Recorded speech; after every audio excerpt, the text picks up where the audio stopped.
right, welcome back to the Gift of the Struggle. We're going to do an armchair conversation today with my good friend Angela Fortune. We are partnering up on a new platform that it will be a community for women, and we're going to tell you more about that later. But the conversation that we had the other day talking about what to do next prompted this whole entire discussion today. So Angela, welcome, and tell everybody a little bit about you before we get into the down and dirty. Sure. Well, I'm Angela Fortune. I'm based in Pensacola, Florida. I've lived here a long time. Elizabeth and I go way back. Our boys were in elementary school and they're in college now, and we've worked together at various places and various projects. And so she's a very good friend. And by day, I am a copywriter with an ad agency. So I'm a word nerd. A word nerd, something we have in common for sure. So today, though, we're going to talk about something that we think a lot of women face. And it started from a conversation that we were just kind of having off the cuff before we were going to get to work. And so what happened was I said, Angela, your hair looks so pretty today. And you said, I said, thank you. I just got it done. It's really expensive, but I don't do anything else for myself. And so I said, and then I stopped myself. And I was like, why did I feel the need to explain why I did something nice for myself? And that, how long did we talk? Like 2 hours around this whole, yeah. And I was like, I don't know why you said that, because I don't care. I'm thinking good for you. Right. Yeah. But you spent 30 minutes justifying how much you had spent on you. And really, all I wanted to know was, how much was I going to have to pay to get mine done? I was not judging you for anything that you did to your hair, because it looked amazing. Yeah, but I just think that, I know I hear that a lot from women, like on the receiving end of a compliment or something that I'll give someone, they'll tell me, it's just like an innate automatic justification statement after, it's like, I don't, and so we started talking about that and how it goes back to a type of people pleasing, and where did we learn that we need to explain why we're doing nice things for ourselves. It seems to be more common with women than men. I mean, that's what I think. But that's where it went. Yeah. And if you had asked me before that conversation, I would have said, oh no, I'm not a people pleaser. I don't really care what people think. Until that same week, I had gone to my doctor, and I have an appointment I think in July, and she said, well, come back in between if you need to. I have this insulin resistance. And she's like, we can do other things if you're not getting enough, weight off, or it's not working well or whatever. So I went in and said, I need one thing in my life to be easier, and I want to try this other medicine that you mentioned, because I just need something to be easier. And I said, I feel bad for coming in before my scheduled appointment. And she said, why? Why do you feel bad? And I said, because I'm a perfectionist. I can do it. I don't need your help. And she goes, well, and you're a people pleaser. And I was like, damn. Is that what it is? I'm not a people pleaser, but I felt guilty taking up her time between appointments. And I felt weak for admitting that I wanted a little something in my life to be easier. And so then I was like, I am too. And I would not have identified myself that way.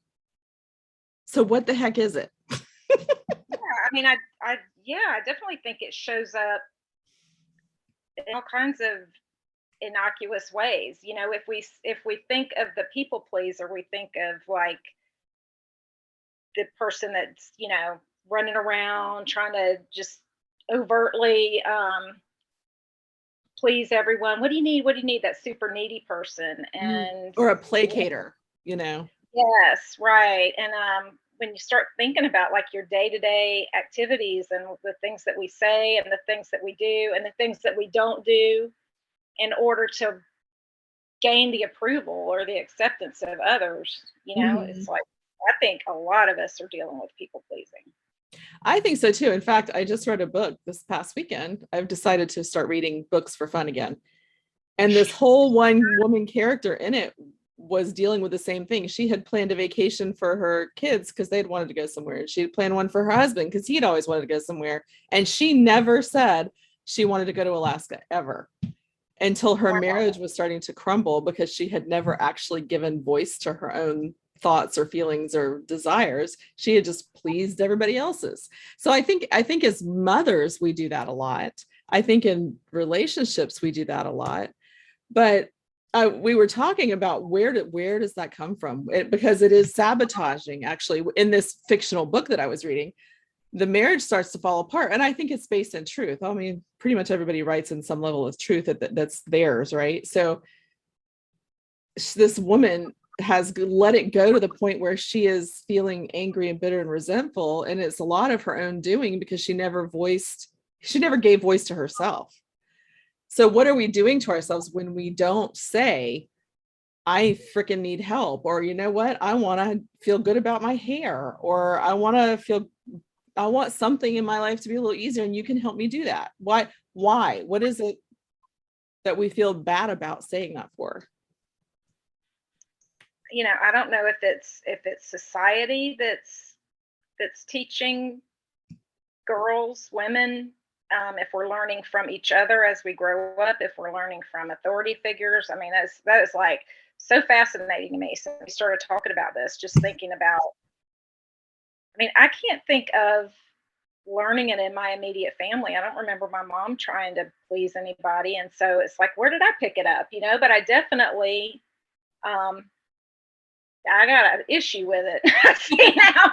And we, the other night when we were talking, we kind of, finished like identifying all the ways where people pleasers and how this is such a common problem and it's like a sisterhood or whatever. But then we were like, why is it a problem? What's the problem with it? And what you just said, it sabotages your relationships. It's like, that's so interesting to me because we do it thinking that we're winning the acceptance, and it's not conscious, but we're doing it to gain the acceptance, the love, whatever, of the people around us. But it ends up putting walls up and sabotaging intimacy, and it's just like the complete opposite outcome.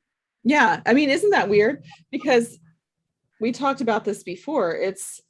It's a barrier to intimacy because you don't allow yourself to be known as your authentic self. Like, what do you really want? What do you really feel? What do you really believe that you want?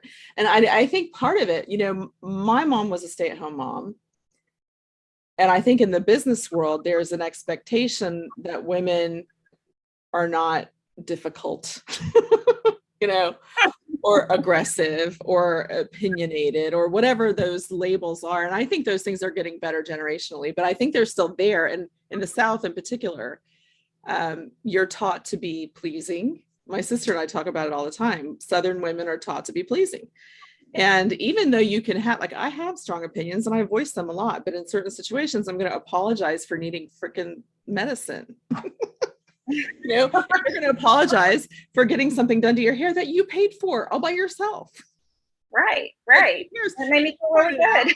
Men don't do that. If a man wants to go, they're like, I'm treating myself. I deserve it. I've worked hard this week. I'm going to go play around the golf, or I'm going to go out with the guys and have a nice drink or dinner. We don't do that. Right. What is up with this? I know. You can't fault them for that, but it's a good thing. It's a good thing that they do it. But what's interesting is what we talked about too, is that we're making assumptions. You were assuming that I would judge you for spending money on your hair. And so by doing that, if that's not actually what I'm thinking, which it wasn't, then that's put a barrier between us where you're going to assume that I'm going to think it's a negative. And I'm going to be like, why would she think I would think that? That's not what I was thinking. And where does that come from? Which is basically tied to our own judgments, right? Right. I think women do have a tendency to judge each other, a little more. I think it's more common than in like man-to-man relationships or friendships, But like with your doctor, did you assumed she was going to? What were you assuming when you said, "I'm in She was here"? going to think I was weak. Right. Right.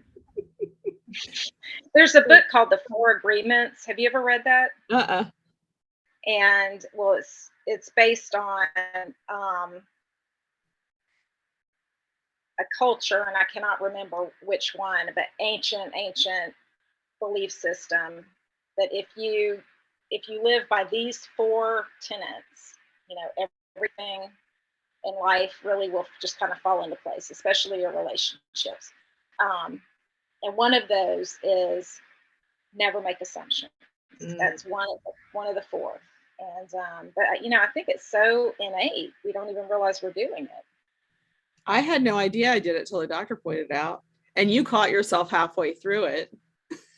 It's like, Right. I probably would have just glossed right over it if you hadn't pointed it out. But afterwards, I was like, yeah, why did you assume I would think that? Wait a second. I'm not a bitch. You thought I was a bitch. I wasn't being the bitch. But in your head, Oh my gosh.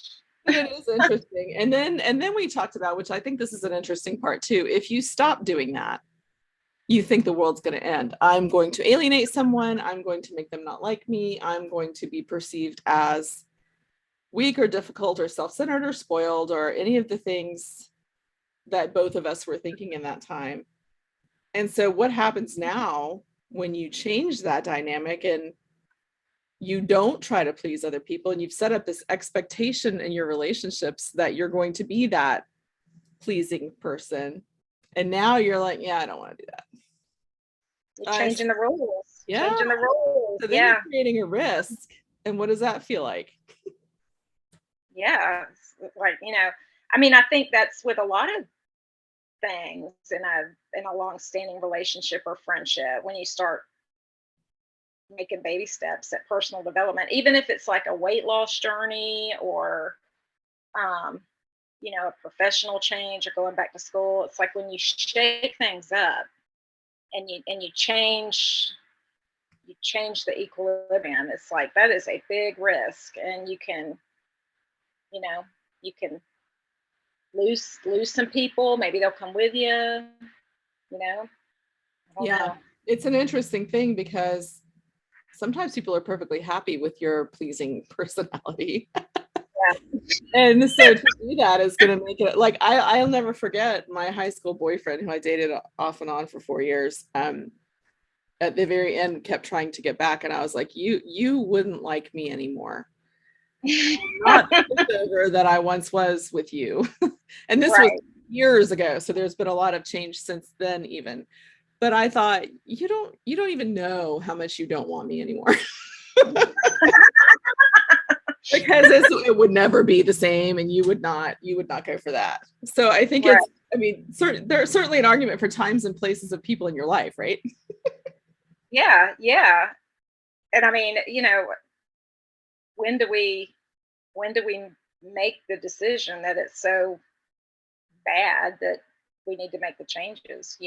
Just when we get, like, for me, I was just getting a little pissed off at myself when I caught myself. Because I work hard and I earn my own, here we go explaining, I earn my own money, whatever.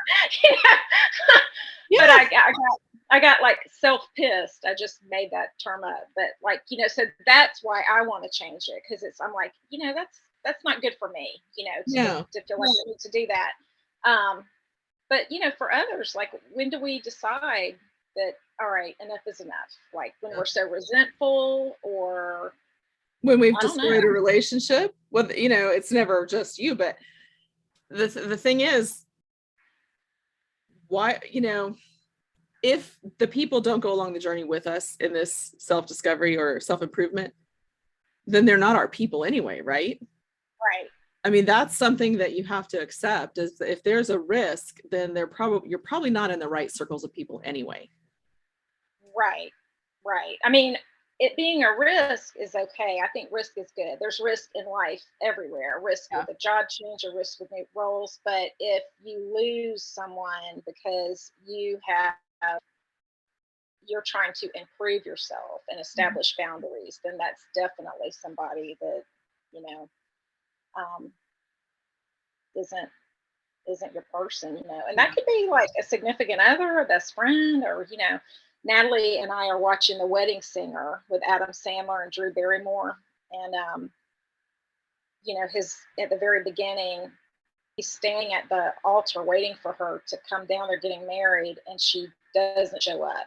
He leaves her. She leaves him at the altar. And so the next day, he's all sad on his front doorsteps, and she walks up. That's really bad timing, lady.